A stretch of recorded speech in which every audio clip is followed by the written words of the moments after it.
So God is saying to us that if you really want to see the goods of the land, if you really want to see the opportunity, if you want to see the privileges that I have locked up for you in a land, in a place, then you will have to make obedience a lifestyle. Let me tell your neighbor, obedience as a lifestyle. It's important for us to know that no believer amounts to anything. No Christian amounts to anything without obedience. Obedience is in the nerve of our walk with Jesus. Obedience is in the center. In fact, obedience is one of the anchor for our walk with Jesus.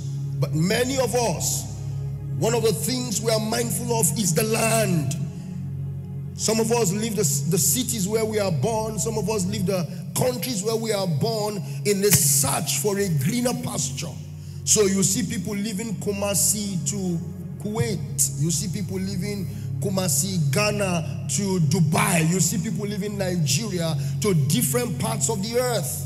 Now, you need to understand that as a Christian, what regulates your life is not the green side of things. It's not the green land. What regulates your life is your response to the instructions that God has given to you.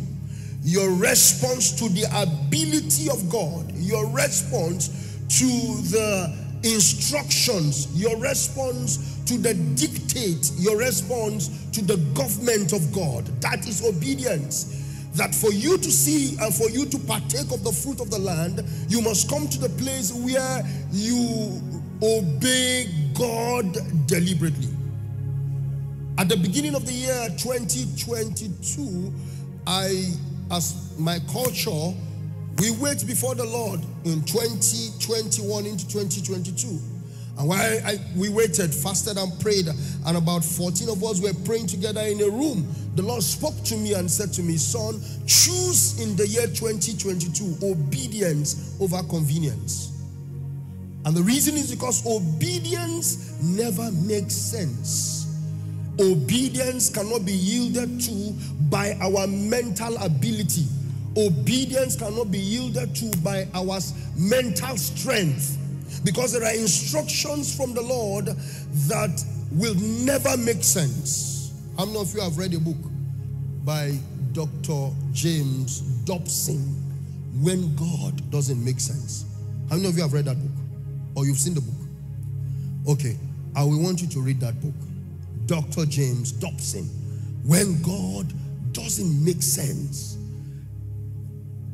You are going through trials, you are going through seemingly failing times, and when you woke up, God says, praise me. How many of you can obey God in that season?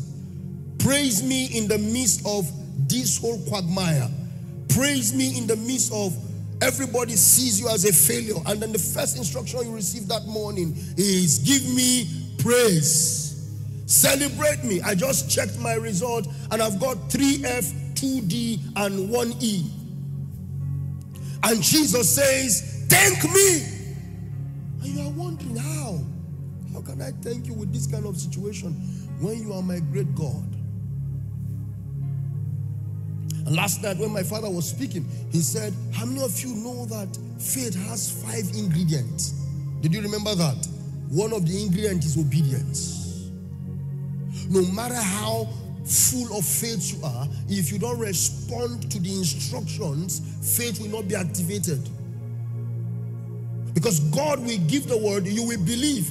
When you believe, what do? You obey. And obedience should be the lifestyle of a believer.